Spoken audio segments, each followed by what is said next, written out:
శివజ్యోతి ఈ పేరుకి పెద్ద పరిచయం అక్కర్లేదు. యాంకర్‌గా తన కెరియర్‌ని స్టార్ట్ చేసి, యాంకర్‌గాను, సోషల్ మీడియా ఇన్‌ఫ్లుయెన్సర్‌గాను మంచి క్రేజ్ సంపాదించింది. తన భర్త గంగూలీతో కలిసి షోల్లో పాల్గొంటూ తనకంటూ ఒక ఇమేజ్‌ని ఏర్పరచుకుంది. చాలా షోల్లో తనకి పిల్లలు లేరనే బాధని వ్యక్తపరిచిన సంగతి తెలిసిందే.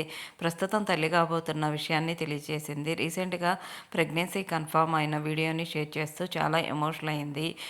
2.5 సంవత్సరం నుంచి తను చేయని ప్రయత్నం లేదని, మొక్కని దేవుడిని లేడని, ఆ ప్రెగ్నెన్సీ కన్ఫర్మ్ కోసం ఎంత కష్టపడ్డానో తనకే తెలిసిందని, ఆ ప్రెగ్నెన్సీ టెస్ట్ చేసుకునేటప్పుడు తను పడ్డ ఆందోళన అంతా ఇంతా కాదని ఆ వీడియోని షేర్ చేస్తూ, మీ అందరి సపోర్ట్ వల్ల దేవుడి దయ వల్లే నేను ఇలా ఉన్నాను. నా సంతోషానికి కారణమైన మీకు ఇదంతా షేర్ చేయాలనుకున్నాను అంటూ ఆ ఎమోషనల్ వీడియోని షేర్ చేసింది. అందరూ కంగ్రాట్స్ చెప్తూ, అక్క మీరు ఇంకనైనా హ్యాపీగా ఉండండి అక్క అంటూ కామెంట్స్ పెడుతున్నారు.